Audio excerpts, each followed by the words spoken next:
Bonjour à toutes et à tous. Je vous retrouve aujourd'hui avec grand plaisir en compagnie de Renaud Richer. On se parle régulièrement et on a envie voilà, de vous faire des partages par rapport aux conversations qu'on peut avoir. Et là, on voulait aborder avec vous un sujet qui nous tient vraiment à cœur à tous les deux. C'est la question de l'argent dans la relation d'aide. Salut Renaud, Salut Mahalia. tu vas bien? Ouais, je suis en pleine forme et surtout quand tu commences à me dire on va parler d'argent, c'est pas tant l'addiction à l'argent, c'est plus le côté stimulant de dire on va parler de ce sujet qui est tellement tabou dans le domaine de la. Alors dans le domaine de l'accompagnement au sens large peut-être pas, mais dans mon domaine de l'accompagnement à moi, la naturopathie, c'est un sujet qui est relativement difficile et je l'expérimente au quotidien que il y a un énorme blocage sur ça. Et puis surtout, ça crée des limites à des gens qui auraient l'opportunité de vraiment contribuer à bâtir un autre monde, faire évoluer d'autres personnes par leurs conseils, leur expertise, etc. Et quand je vois à quel point l'argent et le rapport à l'argent surtout peut gâcher en fait un talent, bah ça me fait de la peine quoi. J'aimerais bien, je me dis qu'on peut leur offrir certainement plein de clés d'évolution là-dessus, donc ça me fait plaisir. Ouais, non, mais c'est clair, c'est vraiment un constat qu'on a fait et que vous faites peut-être aussi vous de l'autre côté là de votre ordinateur, de votre téléphone. C'est pour les gens qui souhaitent vraiment se lancer professionnellement dans l'accompagnement au sens large. Alors ça peut être coaching, naturopathie, psychologie énergétique, astro, enfin peu importe, hein, des plus cartésiens ou plus perchés, peu importe. L'idée, c'est que j'ai l'impression, moi, qu'il y a quand même dans le concept de la relation d'aide un système de croyance qui dit quelque part on peut pas ou difficilement gagner sa vie bien en aidant les gens parce que ce serait comme si on se servait du malheur des autres pour en vivre bien. Donc il y a un truc hyper tordu là-dessous. Il y a aussi l'idée selon laquelle quand on a un don ou une capacité spécifique, on n'a pas le droit de s'en servir pour gagner de l'argent. Là, en fait, moi, ça me fait penser très précisément à des trucs, je sais pas si vous connaissez, je sais pas si tu connais Renaud, mais les rebouteux dans les villages. Donc tout ce qui est les coupeurs ou coupeuses de feu, les gens qui enlèvent les verrues, les trucs comme ça. Et traditionnellement, il y a des systèmes de croyances comme ça, selon lesquels s'ils demandent de l'argent en échange, de l'argent hein, en échange, pas des dons, parce que des dons de bouffe ou des cadeaux, c'est pas un problème, mais de l'argent, bah, en fait, ils perdent leur don. Donc il y a un espèce de truc comme ça, sous-jacent, de limite un peu dangereux, un peu menaçant, de si jamais tu reçois de l'argent par rapport à des trucs comme ça, il va t'arriver quelque chose ou tu vas perdre ton don.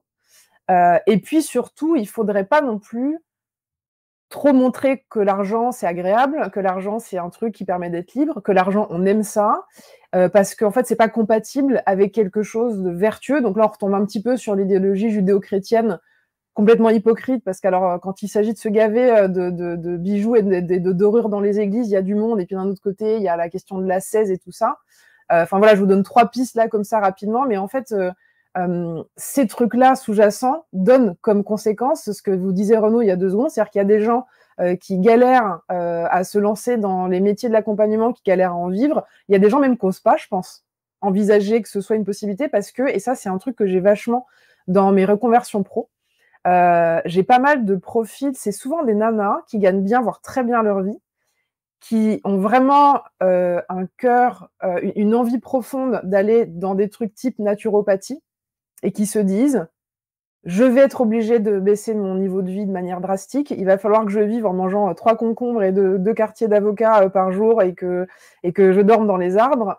Et en fait, j'ai pas envie. Et qui a envie de baisser son niveau de vie en vrai, surtout quand on aime le confort. C'est pas le cas de tout le monde, mais voilà, il y a des gens pour qui c'est important. Et donc c'est vrai que voilà, cette petite conf là est dédiée au fait de vous permettre de faire sauter ces croyances à la con. On peut vivre très bien de tout type de métier de l'accompagnement, des plus cartésiens aux plus perchés, des plus sérieux aux moins sérieux en termes de représentation, parce que j'estime que c'est toujours sérieux. Voilà, en tout cas, je sais pas, Renaud, toi, ce que tu vois comme type de réseau de croyances ou de trucs dans cette ordre d'idée-là. Moi, ce que je vois dans mon domaine, tu vois, j'aime bien parler j'aime beaucoup observer les faits, et donc je vais être un petit peu le porte-parole des faits que j'observe. Et un truc que j'observe très souvent dans notre domaine, c'est que la personne est déjà perclue effectivement de croyances très très limitantes sur l'argent, qu'elle mérite pas. Souvent, elle pense qu'elle mérite pas et qu'elle a un syndrome de l'imposteur qui est gigantesque. Ouais. Donc là, on revient sur ce qu'on a pu déjà dire dans d'autres, ou que j'ai beaucoup dit dans certaines vidéos, sur la manière dont on est formé, accompagné, etc., qui joue un rôle énorme sur la crédibilité, la confiance qu'on a dans ce qu'on a reçu. Puisque bien souvent, c'est pas toujours des gens autodidactes, c'est beaucoup de gens au contraire qui ont été formés. Donc déjà là, comment ça se fait que tu te sens pas légitime quand tu as été formé normalement correctement? Et puis surtout, des fois, ils ont peur de se confronter aux gens autour d'eux parce que les personnes très vite leur disent mais t'as pas honte en fait de demander à quelqu'un qui va pas bien dans sa tête, dans son corps, peu importe, ou même perdre du poids ou quoi que ce soit, t'as pas honte de demander à quelqu'un qui va pas bien de l'argent en échange de ce que tu fais. Et souvent, ça c'est la première vague. Et si la personne arrive à dire, écoute, moi je considère que je vais faire du bien à cette personne, que j'ai appris, j'y passé du temps, j'ai besoin de manger aussi, je peux pas contribuer à faire évoluer des gens tous les jours de ma vie si quelque part à la fin du mois je suis sur la paille et que je dois manger des panzani rassis tous les jours quoi. Il y a un moment c'est pas possible, il faut que je puisse vivre correctement pour être dans des bonnes conditions pour pouvoir transmettre. Donc si jamais la personne arrive avec ce niveau-là de on va dire de réflexion et d'assise de son côté, il y a une deuxième vague en fait qui se passe. C'est mais qu'est-ce que tu pourrais bien faire toi avec de l'argent genre sous-entendu, c'est sale et ça ne pourrait que porter préjudice autour de toi et à toi-même. Et c'est là en fait où c'est, enfin pour moi hyper intéressant de revenir à des fondamentaux qui sont pourquoi tu essayes de faire ça. C'est très rare les gens dans l'accompagnement qui font ça pour s'en mettre plein les fouilles. Ça peut être très important comme modalité, comme élément parallèle, mais en aucun cas c'est très, enfin j'ai quasiment jamais rencontré quelqu'un qui le fait, en tout cas qui y arrive pour s'en mettre plein les fouilles dans nos domaines. Par contre, ce qui est certain, c'est qu'on peut y arriver très très fort. Et très souvent, c'est la personne qui limite le potentiel qu'elle peut obtenir, ça c'est clair, hein, sa performance elle est complètement limitée par des interférences mentales et conditionnées par rapport à un potentiel qui est bien souvent gigantesque en termes d'inspiration, de passion, de ce qui anime et qui rayonne très fort, qui attire beaucoup de personnes intéressées. Et donc cette deuxième partie qui dit mais qu'est-ce que tu pourrais bien faire de l'argent, bah, c'est un petit peu une ignorance de aujourd'hui on peut faire des choses magnifiques avec de l'argent. Clairement, je me souviens de cas d'entrepreneurs que j'avais vus qui étaient en Amérique du Sud, des mecs qui avaient des croyances limitantes très très fortes et qui du coup se sabotaient, voulaient pas gagner leur vie. Et un jour, ils ont passé un contrat avec une sorte de grosse association, de grosse ONG qui leur tenait à cœur, disant que 80% ou 90% de leur rémunération leur serait reversée systématiquement à l'année. Et en fait, c'est des mecs qui se sont mis à brasser des millions. Parce que ils avaient tellement la limite de dire cet argent je peux pas l'accumuler pour moi, c'est mal propre en fait.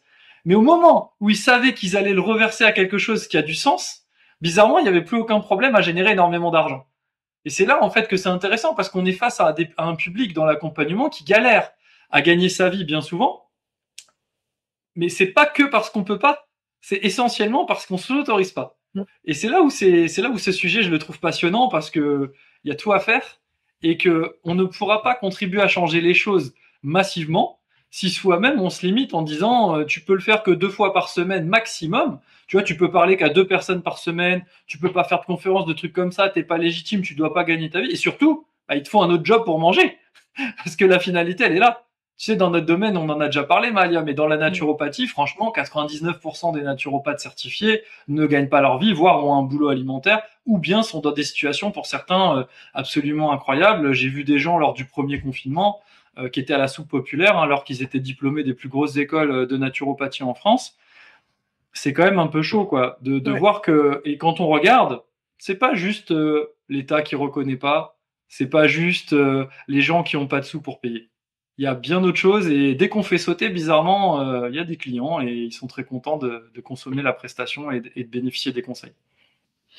Ouais, je pense que c'est le cas en coaching aussi pas mal, c'est-à-dire que il y a pas mal de gens qui aimeraient pouvoir être coach à temps plein et qui en fait se l'autorisent pas pour ces questions financières parce qu'ils pensent que c'est même pas possible finalement d'arriver à un niveau de revenu qu'ils estimeraient eux comme correct avec ce métier-là, pour toutes les raisons qu'on vient d'évoquer.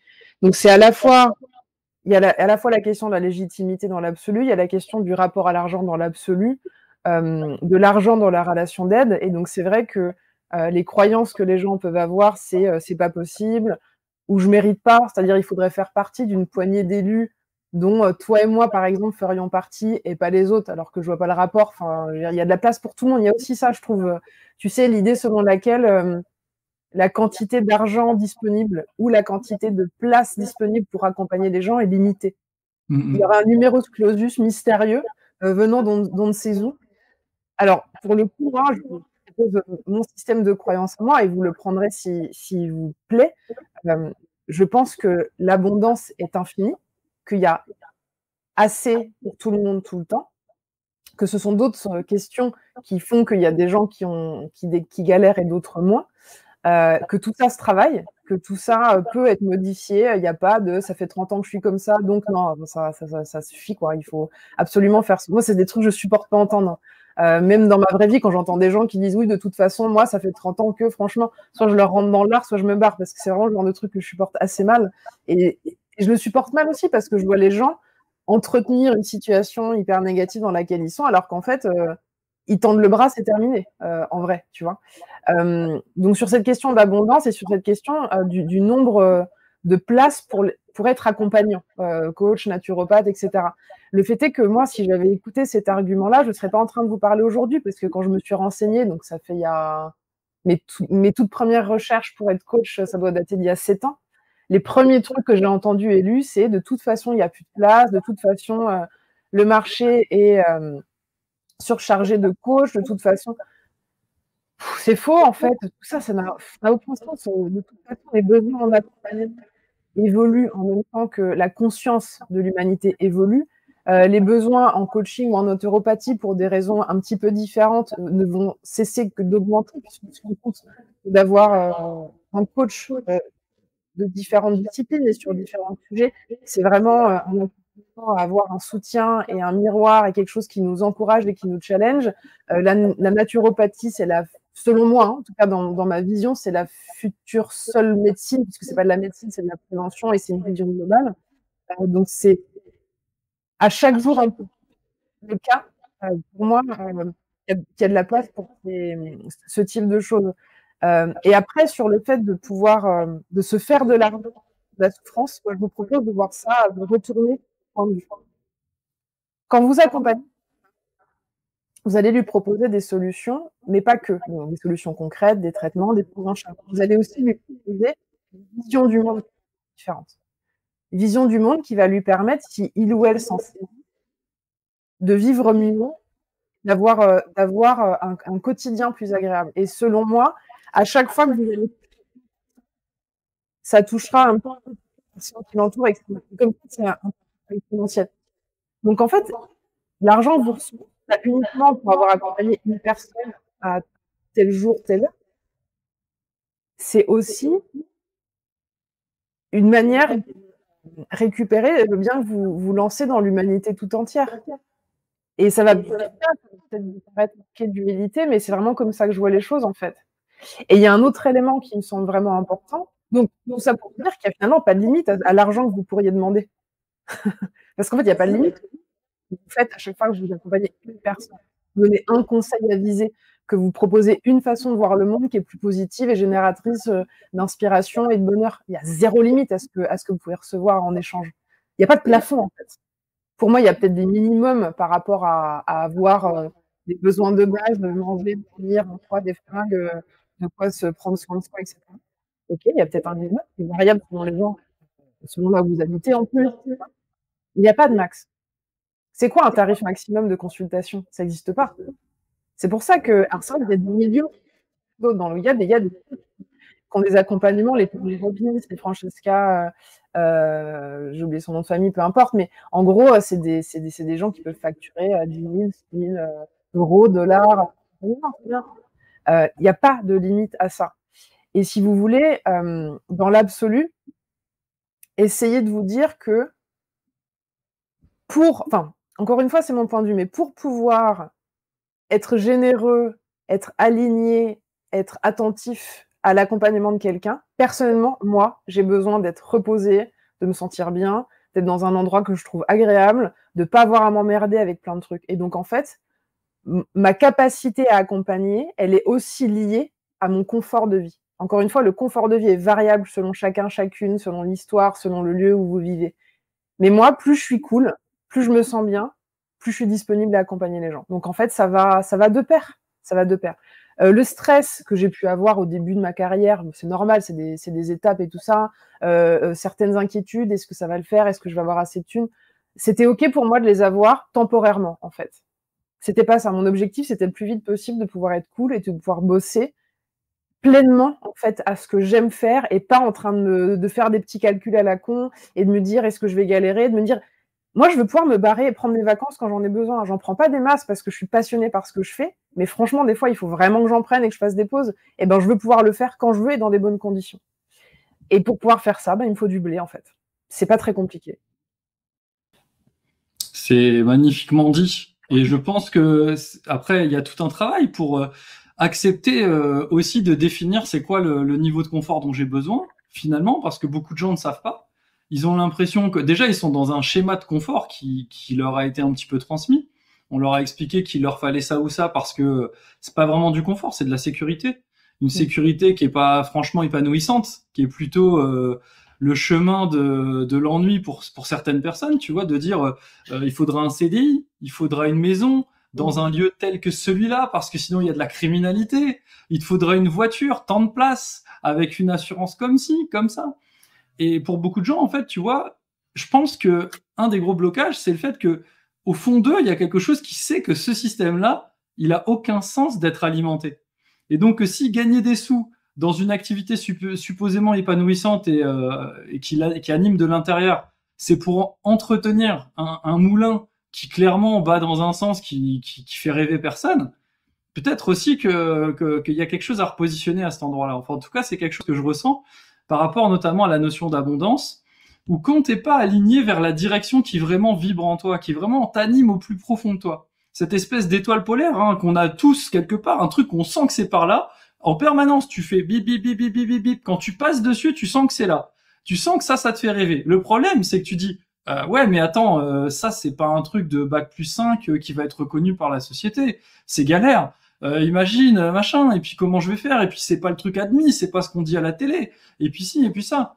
Donc souvent on a tendance à s'en détourner. Et le gros problème, c'est qu'au moment où vous en détournez, vous détournez aussi de toute l'abondance que la vie elle est capable de mettre sur votre chemin, parce que vous êtes en train de faire ce qui vous tient le plus profondément à cœur. C'est très rare les gens qui ont l'impression d'avoir énormément d'abondance dans leur vie, alors qu'ils sont en train de faire quelque chose qui les rend fous et qui les fait chier du matin au soir.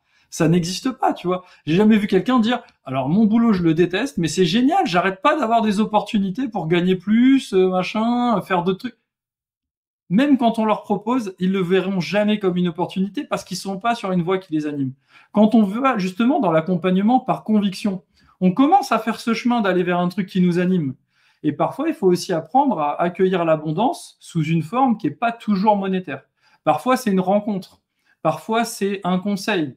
Parfois, c'est une relation qui va nous permettre d'accéder à autre chose. Parfois, c'est une personne sympa qui nous remonte le moral, etc. Mais au moment où on dit non à ça, on dit non à l'abondance au même titre qu'on dit non à l'abondance relative à l'argent. Et très souvent, au début, on pense que la réussite, ça va être de gagner beaucoup de sous. Que si on est un bon coach, un bon naturo, un bon psychologue, un bon hypnothérapeute ou hypnologue, etc., alors on aura beaucoup de sous à la clé et beaucoup de personnes. Mais parfois, l'abondance, elle prend pas cette forme. Et parfois, elle va vous donner moins de personnes, mais qui veulent payer plus. Le problème, c'est qu'à partir du moment où vous dites « j'ai pas assez de trucs, il n'y a pas assez de ceci, cela », vous n'êtes pas en train d'attirer une forme d'abondance que vous ne pouviez pas imaginer, mais qui est bel et bien celle qui s'amène à vous. Vous êtes en train de refuser ça. Et j'aime toujours imaginer la vie comme une personne qui pilote tout ça. Alors certains diront c'est Dieu, etc. Peu importe, ça dépend de ce qu'ils croient. Il n'y a pas de problème. J'imagine toujours qu'ils sont sur une sorte d'échiquier ou en tout cas en train de nous regarder et de se dire mais il est con ou quoi lui, ça fait 4 fois qu'il dit non à ce que je lui envoie. Bah écoute, bouge pas. Il a pas appuyé sur carré rond au moment où le petit champignon il est passé près de la voiture. Pas de problème. À la place, je vais lui mettre des pots de bananes et des pièges à loups parce qu'il sort du chemin. Donc le gars, il a envie de se péter la cheville, bah il va se péter la cheville, il va bouffer du gravier. Et donc, au lieu d'être dans une sorte d'abondance qui était peut-être pas de la forme qu'on avait pu visualiser, imaginer, parce qu'avec cette nouvelle ère du développement personnel, on est tous dans la... Il faut visualiser ci et ça, mais n'oubliez pas que c'est difficile de visualiser quelque chose que vous savez pas qu'il peut exister. Alors que dans la vie, il peut y avoir une forme d'abondance, si vous y êtes réceptif, qui peut prendre des formes, des modalités, des choses qui ont rien à voir avec ce que vous pouviez imaginer par rapport à ce que vous saviez déjà. Et donc, quelque part, ça peut se présenter comme ça. Soit vous lui dites oui, soit vous lui dites non. Mais à force de dire non à ce qui se présente, je vous donne un exemple. Dans ma famille, je suis le seul à avoir voulu être entrepreneur et très clairement, il y a très peu de membres de ma famille qui ont vraiment réussi à générer des sous et des circonstances de vie très confortables d'un point de vue de l'occidental moyen. Et donc très souvent, c'est ah ouais, mais de toute façon, tu sais, c'est difficile, c'est ci, c'est ça. Il y a vraiment un système de croyance qui clairement s'auto-valide en permanence. Donc jusque-là, rien de bien extraordinaire pour quiconque s'est un tout petit peu intéressé au fonctionnement du cerveau ou bien de la loi d'attraction, ou peu importe les sujets en rapport avec tout ça. Et un truc qui est affolant, c'est que même quand on leur offre quelque chose, ils ont une manière de le refuser. C'est-à-dire qu'ils le prennent, mais tu sens que y a une énorme gêne. Au lieu d'accueillir et de dire cool, une chose arrive à moi et c'est positif parce que c'est de bon cœur, c'est un truc qui est sympa, ne serait-ce que si un bouquet de fleurs ou quoi que ce soit, à part si vraiment on déteste, ce qui est possible. Dans tous les cas, c'est plus agréable d'avoir quelqu'un qui a envie de nous offrir un truc que quelqu'un qui vient et qui nous dit tu ressembles à rien aujourd'hui, quoi. Même si c'est pas obligé que ça nous fait du mal, mais quoi qu'il en soit, on préférera pratiquement toujours la première option. Et en fait, ce qui est amusant, c'est qu'à force de dire non, non, non, non, non, bah, y a un moment où tu obtiens une vie où à la fin, bah, t'as rien eu. T'as rien eu et ça a été dur. Et j'ai observé une autre personne aussi. C'est une femme de ménage que je respecte énormément parce qu'elle est extrêmement courageuse et que tu sens que c'est quelqu'un qui ira au bout, quoi. Tu vois, qui ira au bout et que c'est très dur, mais que c'est quelqu'un qui lâchera jamais. Le problème, c'est qu'un jour, elle me dit, ils sont géniaux, ces torchons. Ok. Et franchement, ils sont vraiment bien et tout. C'était des torchons qui venaient de chez Action à 5 euros. Tu vois, le truc, il n'y avait rien d'incroyable. Et donc, finalement, la fois suivante, elle se retrouve avec un petit paquet lui offrant des torchons. Elle a refusé et il a fallu payer. C'est-à-dire qu'elle a absolument insisté pour donner, je crois, de mémoire 30 euros. C'est 20 ou 30 euros, c'est-à-dire au moins le double ou le triple de la valeur de ce produit. Bah ça, en fait, à ce moment-là, en fait, moi, j'étais obligé de lui dire, je lui ai dit, en fait, vous êtes en train de dire non à l'abondance, ouais. Parce que quelque part, ça me faisait juste plaisir que tu puisses avoir ce torchon, parce que tu as trouvé ça cool et que tu avais l'air de dire vraiment, ils sont vraiment bien, beaucoup. Enfin, j'en ai jamais utilisé des trop bien comme ça. Je me suis dit, vas-y, c'est cool, ça coûte rien, c'est un petit geste. Mais quand tu dis non, en fait, à ça, bah, tu dis non à tout ce qui est sur cette fréquence-là dans la vie. Et le problème, c'est qu'au début, c'est un peu comme quand, je sais pas, tu te lances dans l'entrepreneuriat, tu te lances pas dans un projet directement où tu vas créer une multinationale de 5 milliards de capital, tu vois. Tu vas d'abord démarrer un petit truc. Quand tu démarres de zéro, bah là, en fait, tu as une première opportunité de faire un petit truc d'abondance. La vie, elle dit, attends, je vais tester avant d'envoyer la sauce. Et toi, tu dis non. Mais en fait, dans l'accompagnement, il y a exactement la même chose, où je trouve que les personnes, des fois, il y a des petites opportunités, des petites choses, etc. Mais ça peut être parfois décevant. Et il suffit qu'une personne n'ait pas tout de suite, on va dire, dit oui, tu as une opportunité de faire un truc à 50 euros, tu aurais dit, ah mais j'aurais préféré un truc à 100. Ou j'aurais préféré 2 trucs à 50 qu'un truc à 50. Etc., etc. Et là, à ce moment-là, faites très très attention parce qu'au moment où tu rentres dans cette dynamique-là, tu dis non à l'abondance. C'est-à-dire qu'elle est pas prête de t'envoyer 5000 euros. Elle dit, il veut déjà pas 50, mais elle sait dire qu'il a assez. Tu vois, j'aime bien personnifier un petit peu toutes ces images de la loi d'attraction, les choses, les trucs, parce que quand tu t'imagines que tu t'adresses à une autre personne qui était en train de t'offrir un truc, et que tu lui dis, bah écoute, tes 50 balles, ça me sert à rien, et pas prêt de t'offrir une voiture à 100 000. C'est ça. Ni un appart, ni rien du tout. Et puisque tu n'en as pas besoin, visiblement. Et personne n'a besoin de plus quand il n'a pas besoin de 50. Ouais. Tu vois? Moi, j'avoue, comme j'essaie, moi, de sortir de l'idée dans laquelle l'univers, ou peu importe comment vous l'appelez, a des jugements de valeur, je me dis que je me retrouve plutôt en face d'un super ordinateur qui envoie des choses, qui ne comprend pas qu'elles soient agréables ou désagréables, qui envoie juste l'info qui correspond à la situation ou à la vibration. Quand on lui en demande plus, il envoie plus, et quand on refuse, il arrête. Et donc ça revient vraiment à ce que je viens de dire, c'est-à-dire bouton bleu, abondance, refus, refus, refus, bah, bouton rouge, manque. Tu vois, genre un truc comme ça. Parce que j'essaie de me détacher de la notion de de mérite ou de valeur. Enfin, bref, je développerai ce point-là à une autre occasion. C'est intéressant parce que souvent c'est très très présent dans le monde de l'accompagnement, hein, et ça fait mal. Ça Bah, fait c'est mal ça. de se dire je le reçois mais je le mérite pas. Et moi je sais que dans ma famille, tu vois, l'exemple de ma famille, c'est exactement ça. Ils ont l'impression qu'ils méritent pas ce genre de choses. Donc en fait, quelque part, à ce moment-là, enfin, tu vois, il y a un côté genre je suis pas à l'aise, donc tu sens que l'émotion elle est très vive, Ouais. très négative. Mm. Et si tu te dis que toute fréquence vibratoire va faire que attirer de l'écho, en Bah, réalité, à ce moment-là, ils sont pas en train de s'attirer un truc où d'autres personnes vont dire bah tiens, en fait, je t'invite en vacances ou quoi que ce soit, hein. C'est ouais. pas près d'arriver. Le seul truc qui va s'attirer, c'est cet objet de cette émotion forte. Ouais. Et moi, ça me rassure personnellement de me dire que ceux qui nous envoient ça n'a pas d'avis. C'est-à-dire que nous est envoyé ce qui semble fonctionner à ce qu'on veut, plus ou moins consciemment. Le problème étant évidemment là aussi. Et c'est vrai qu'en termes de bah, tu me connais, moi je suis une passionnée, une obsédée des outils et des solutions. Il y a 2 pistes que je peux peut-être vous proposer aujourd'hui par rapport à ce qu'on vous a dit. La première, ce serait d'essayer de faire un état des lieux de vos croyances par rapport à votre légitimité, à votre mérite, des croyances que vous avez par rapport à l'argent dans la relation d'aide et tout ça. Donc, vous prenez une feuille, vous écrivez à la main, l'argent c'est nul, les riches sont cons, avoir l'argent c'est égoïste, on peut pas aider et être riche, et le confort n'est pas nécessaire. Peu importe ce qui vous vient à l'esprit, vous barrez tout ça et vous cramez la feuille autant de fois que nécessaire. Ça, c'est vraiment cet exercice consiste à mettre à jour un système de croyances, donc à le déboulonner. Et le fait de barrer, de brûler la feuille, c'est de demander directement à votre inconscient de lâcher ce système de croyances-là.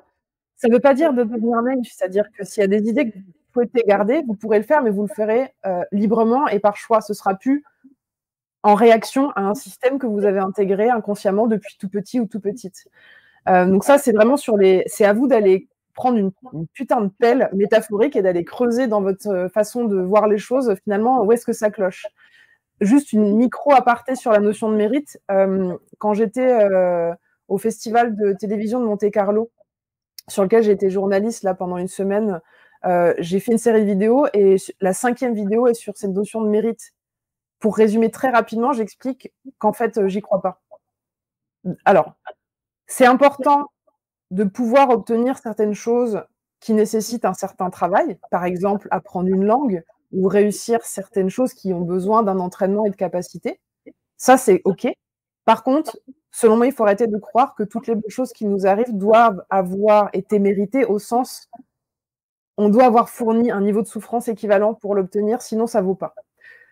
Ça, c'est vraiment de la merde. Je vous renvoie à la vidéo si vous voulez des détails, mais je vais en refaire une plus longue, je crois, parce que vraiment, Le côté, il faut que ce soit dur et difficile, sinon en face, voilà, ça c'est vaut comme pas. si ça avait pas de saveur, alors que tu sais, souvent les gens me disent, mais si je demande de l'aide pour communiquer et réussir à trouver des clients, c'est pas vraiment moi qui l'ai fait.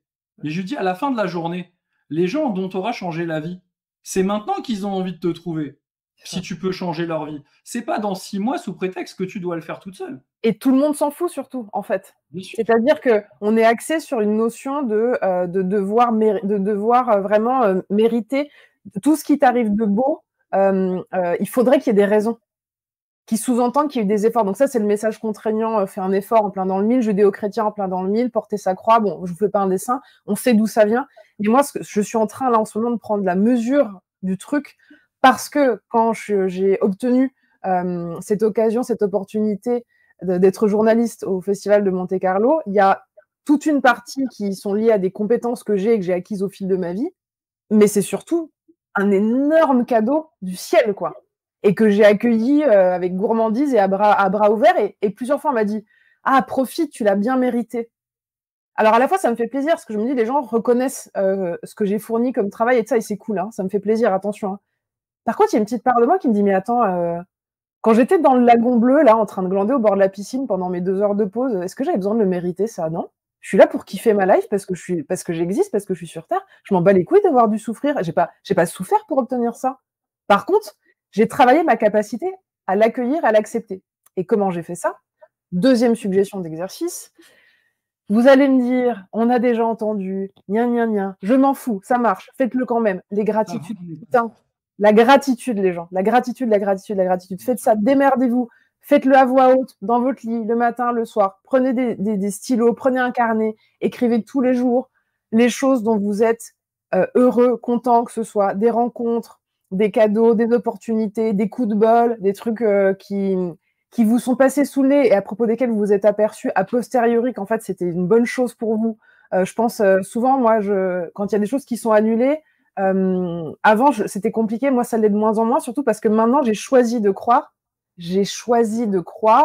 que c'était toujours en ma faveur, qu'il y avait une raison. Des fois je la connais, des fois je la connais pas.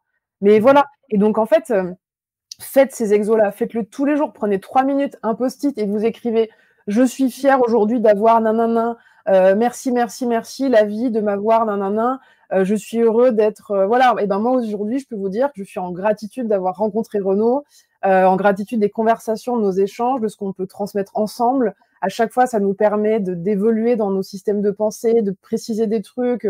Voilà, et moi, je suis en gratitude infinie pour ce genre de choses. Et plus vous êtes en gratitude, plus ça va arriver. Ma vie en est la preuve absolue. Alors, ayez peut-être un tout petit peu de patience. Peut-être que ça va pas marcher dingo au bout de 3 jours, les amis, on est bien d'accord. Mais persévérez là-dedans. Et je vous jure, faites-le. Et au bout de quelques semaines, quelques mois, vous allez voir, il y a des choses qui vont shifter dans votre vie. Après, il n'est pas impossible que vous ayez des blocages inconscients un peu fat sur la question de est-ce que vous… Tu vois, comme je repense à ta femme de ménage, il y a certainement un truc très inscrit chez elle qu'il faut surtout pas accepter de cadeaux. Il y a peut-être une méfiance parce qu'il y a peut-être du transgénérationnel, j'en sais rien. Donc des fois, il faut aller creuser un peu plus loin quand il y a des choses en soi qui résistent. Mais je vous garantis que ça marche. Donc voilà, en tout cas, on voulait vraiment vous transmettre aujourd'hui un certain nombre d'informations pour vous permettre d'ouvrir votre possibilité en tant que soit futur accompagnant ou accompagnante ou accompagnant actuel, vous ouvrir à l'abondance, savoir que c'est OK d'aider les gens et de recevoir de l'abondance sous quelque forme que ce soit l'argent à autre chose, et que tout ça n'a pas besoin de sous-tendre de la souffrance ou quoi, et que c'est OK en fait. C'est vraiment, enfin pour moi, c'est ça le sens aussi de la relation d'aide. Quand on aide les autres, on s'aide soi en premier en fait, si on est honnête. Je voulais préciser un truc sur justement la pratique de la gratitude. Très souvent, en fait, tu sais, les gens vont pratiquer la gratitude et puis te disent, mais le problème, c'est que c'est bien quand j'ai une journée qui se passe bien, et puis quand c'est dur, j'ai du mal à pratiquer la gratitude. Donc, évidemment, quand c'est difficile, j'aurais tendance à dire, faites-le quand même, parce qu'il y a forcément un truc positif. Même si c'est tout bête, mais de dire gratitude pour le soulagement quand j'ai enlevé mes chaussures, après c'est 73 km de marche parce que ma voiture est tombée en panne au milieu de la Creuse. Tu vois, tu peux C'est du avoir… vécu ou… Non, mais je veux dire, alors je me suis retrouvé il n'y a pas si longtemps que ça, sans voiture. Le dernier bus m'est plus ou moins passé devant. J'avais deux gamines, une sur les épaules, l'autre avec la main, et un immense sac de course. Et j'avais au bas mot 1 heure et demie de marche le soir pour rentrer chez moi. Et là, j'ai commencé à me dire, tu vois, c'est raide. Et sur le coup, c'est difficile. Tu te dis, putain, les gamines sont pas bien, elles sont fatiguées. J'ai dû les porter une à une pour faire 100 mètres à chaque fois. Je vais pas te mentir. Je suis arrivé au bout, je me suis dit, waouh, mais gratitude pour le moment qui a été vécu, où au final, ces trois êtres humains qui ont réussi à interagir, à dépasser une phase qui était pas marrante et pas très facile à ce moment-là. Et puis, au moment où on s'est tous déchaussés, qu'on a pris une douche pour pouvoir, tu vois, se délasser, etc. Qu'au final, on a bien dormi, qu'on en rigolait en disant, ah, franchement, t'as vu ce qui s'est passé et tout, une aventure, mais on y a réussi ensemble. Le transfert de valeur, de persévérance et tout qui a eu lieu, bien sûr, c'est à ce moment-là, tu vois, il y avait gratitude. Mais parfois, c'est beaucoup plus subtil que ça. C'est pas toujours évident d'aller trouver ce qui est positif dans tout ça, mais c'est l'effort de le faire. Et un truc, tu vois, qui m'aide beaucoup pour ma part, j'essaie de le pratiquer régulièrement. C'est pas toujours possible, et puis parfois, j'y pense pas, faut être clair. Et puis, souvent, je suis en gratitude de plein de trucs. Maintenant, j'ai eu la chance aussi de, quelque part, même si c'est pas de la chance, hein, ça a été complètement provoqué, bah, de vivre plein de choses positives très souvent. Donc, du coup, je suis tout le temps relativement content pour quelque chose. C'est rare que j'ai que des trucs de merde qui me tombent dessus. Et donc, si tu veux, un truc que j'aime bien faire, c'est pas un truc qui m'est, voilà, c'est un truc que j'ai appris comme ça avec un mentor américain. Et l'idée, c'est de s'imprégner d'une situation, de quelque chose qui vraiment, en ce moment, se passe bien. Parce que même si à l'instant T, ça va pas, il y a forcément un truc qui se passe bien. Imaginons, moi, j'adore ce qui se passe dans l'école avec mes étudiants, le fait que ça se passe bien, de tout ce qu'on met en place pour la naturopathie. Et imaginons dans un autre domaine, j'en sais rien lequel, imaginons le domaine sportif, le domaine, peu importe, ça se passe pas bien. Blessé, je peux pas faire de sport en ce moment, j'ai une fracture de la hanche, machin, je peux ni faire le haut du corps, ni le bas, ni rien du tout, et du coup, je suis pas bien. Mais en fait, c'est de se mettre dans un état, pas forcément méditatif, visualisation, quoi que ce soit, mais juste un état de relaxation où je me connecte en fait au fait que je suis tellement heureux que ça se passe bien professionnellement. Et là, en fait, je m'imagine au même titre que comme si c'était une grande tasse de bonheur et que cette grande tasse de bonheur, tu vois, je la prends et je la verse tout doucement dans la tasse, au même titre que tu disais tout à l'heure, mon inconscient, quand je vais rayer, ou mon subconscient, peu importe, quand je vais rayer et que je vais brûler, il va comprendre qu'il faut éliminer ça. Et ben là, c'est un peu le même principe de dire, tu vois, cette sensation, cette énergie, cette émotion, tout ce que tu ressens par rapport à cette thématique, vas-y, j'aimerais que tu le transfères là, puisque c'est infini. Cette tasse, elle se remplit de façon complètement infinie et éternelle. Et ben vas-y, viens, on va remplir la tasse de l'autre là. Et plus je le fais consciemment, moins ça m'oblige à être en gratitude pour un truc qui n'a pas encore eu lieu. Parce que c'est vrai que très souvent, on lit du Joe Dispenza, on lit plein de gens, on te dit, soyez déjà dans un état de gratitude de la réalisation d'un truc que tu n'as pas encore réalisé. C'est vrai, c'est une technique de visualisation plus qui est très très puissante. Le problème, c'est que ça conditionne ce que tu souhaites obtenir à quelque chose que tu peux déjà imaginer. Même si c'est un truc improbable pour toi, quoi qu'il en soit, tu peux déjà l'imaginer. Or, l'abondance de la vie, elle est non déterminée. C'est-à-dire qu'elle peut prendre une forme que tu ne sais même pas que ça existe et peut-être que tous les autres êtres humains de la planète ne savent même pas que ça existe. Donc, dans ces cas-là, transfère juste comment tu aimerais profondément te sentir en termes de gratitude, de paix, d'énergie, d'amour, etc. Transfère ça sur le domaine que tu aimerais voir évoluer. Faites-moi confiance, vous faites ça 2-3 fois par semaine. C'est ma prescription, hein. Pendant 2-3 semaines, tu sais, c'est un peu comme les granules homéopathiques. Tu fais ça 2-3 fois par semaine pendant 2-3 semaines et vous m'en direz des nouvelles si c'est rien passé qui a changé dans votre vie. Ouais.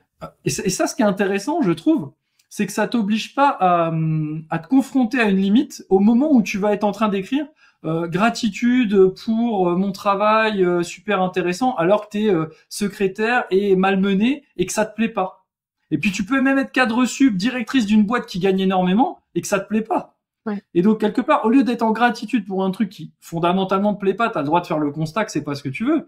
Bah, au lieu de faire semblant d'être en gratitude pour ça, pour tenter de provoquer le truc qui serait bien, juste tu dis là où je me sens à merveille, je le transfère dans là où je me sens pas bien.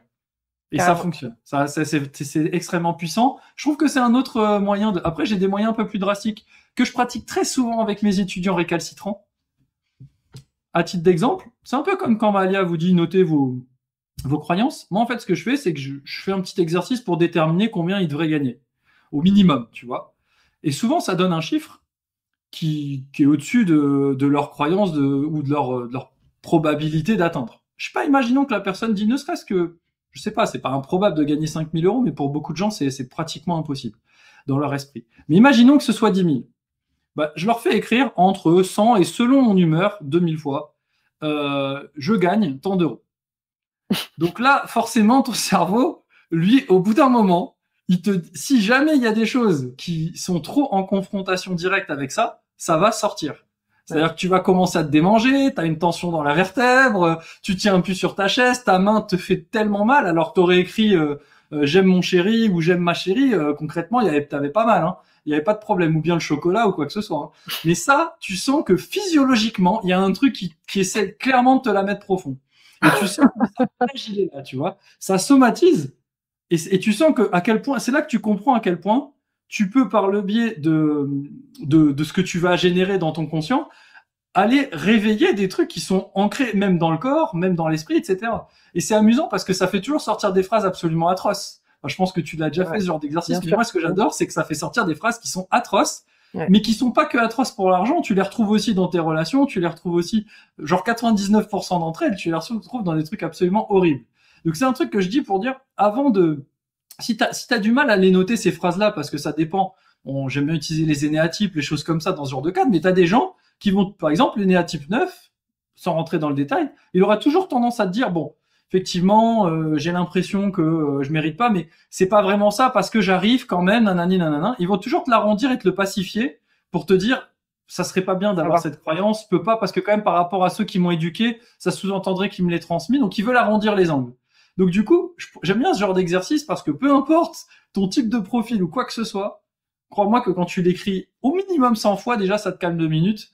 Bah là, en fait, il y a des choses qui remontent que tu ignores, et si tu prends le temps de t'as ta page pour noter et ta page pour noter ce qui remonte et toutes tes sensations, tu vas t'apercevoir que cette même sensation, tu l'as par exemple dès que tu dois faire une route de plus de 50 km, et pour X ou Y raison, ça a du sens. Et ça, c'est intéressant d'aller l'identifier, puisque tu peux, au même titre que tu as rayé tes croyances, tu peux le faire sur plein d'autres choses, et il y a tout un travail aussi à mener. Et je pense que c'est intéressant d'identifier ça parce qu'on peut pas s'affranchir d'un truc dont on n'a pas conscience. Et c'est la base. On parle de se lever des blocages. Tu vas pas lever des blocages sur l'argent si tu sais pas que tu les as. Et c'est un peu la base quand tu deviens accompagnant, je pense. Je pense qu'on va s'arrêter là pour aujourd'hui et on vous parlera dans une prochaine vidéo justement de cette question du tarif là que Renaud a rapidement évoqué. Ça nous semblait être un autre point intéressant sur cette thématique de relations d'aide et d'argent. En tout cas, merci de nous avoir écoutés et on vous dit à très bientôt. Salut tout le monde!